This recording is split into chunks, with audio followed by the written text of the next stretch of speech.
Hey y'all, it's your girl Coach Chrissy jumping on with a word.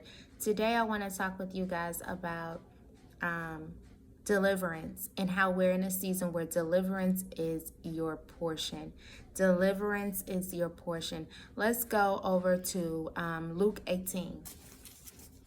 And so in Luke 18, it talks about a widow, and basically it's a parable.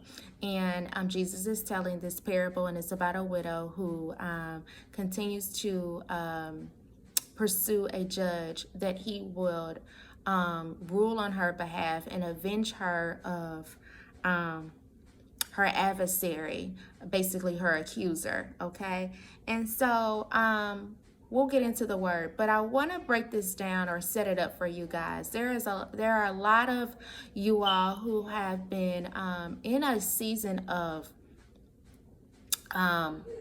bondage, and what I mean by that is that there has not been any relief for you. Okay, you have been believing God, you have been trusting God, you have been fasting, you have been praying, and it just seems as though you have not gotten any relief. Okay, and you have been getting weary. There's scripture in the Bible where it says hope deferred makes the heart sick. And so you have begun to get into a state of where your heart has begun to get sick because your hope has been deferred, because you have been doing all that you know to do in order to be set free, in order to bear fruit in your life from the things that you have been sowing, your sacrifice, your obedience, and of your prayers and even your tears. Okay. And so the Lord took me to Luke 18 about the widow and how she began to seek the judge that would relieve her of her adversary, the accusations. And so here it is that the Lord, I kept hearing him tell me, give me no rest. And I didn't really know what that meant. I'm like, give me no rest, and I'm like, I'm doing everything that I can. Where is the breakthrough?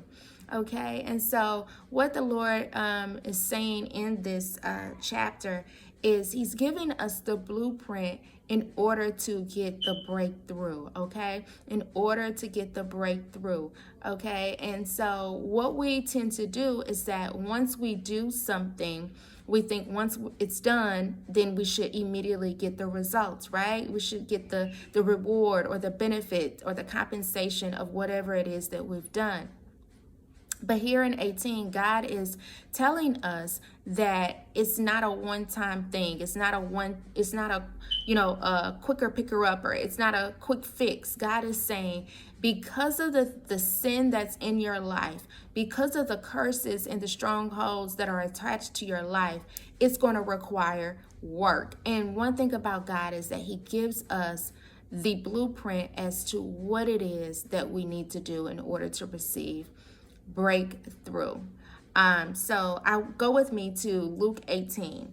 And so again, it's talking about the widow who now is pursuing a judge so that he will avenge her, okay?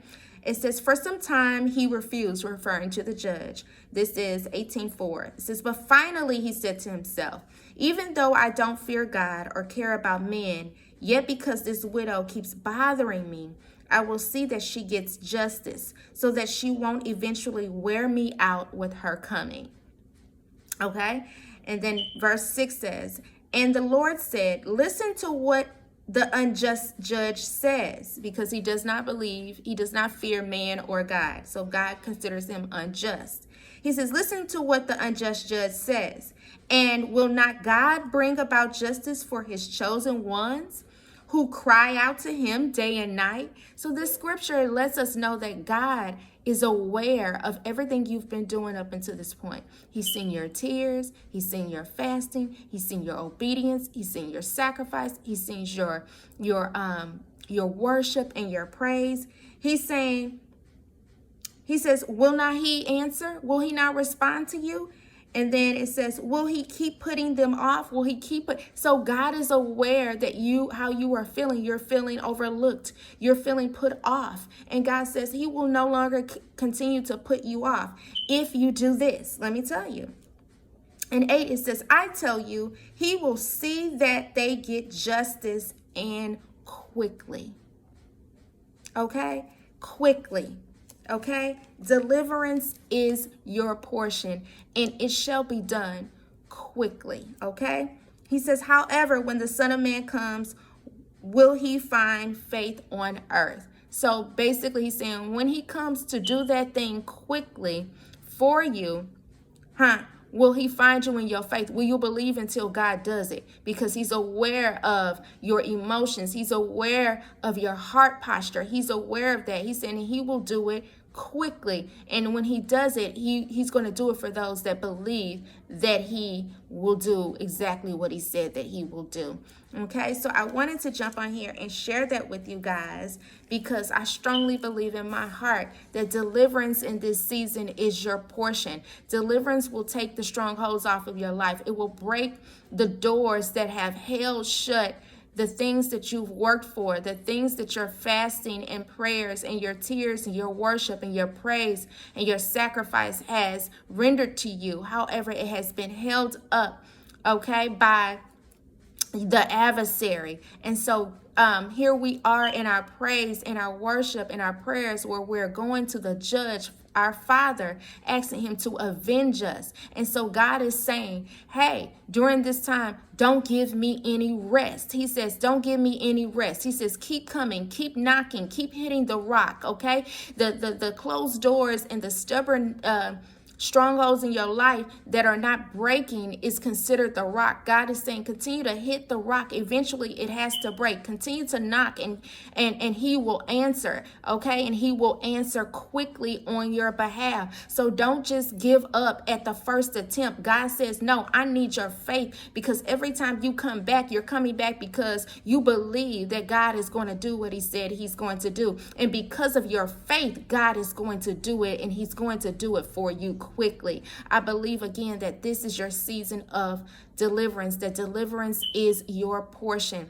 And again, with comes deliverance is the opening of the doors that have been held shut. The opportunities will be released. The strongholds that your finances have been held down with will be broken in Jesus' mighty name. So I hope this word has encouraged you all the way that it has encouraged me. And until next time, you all be blessed.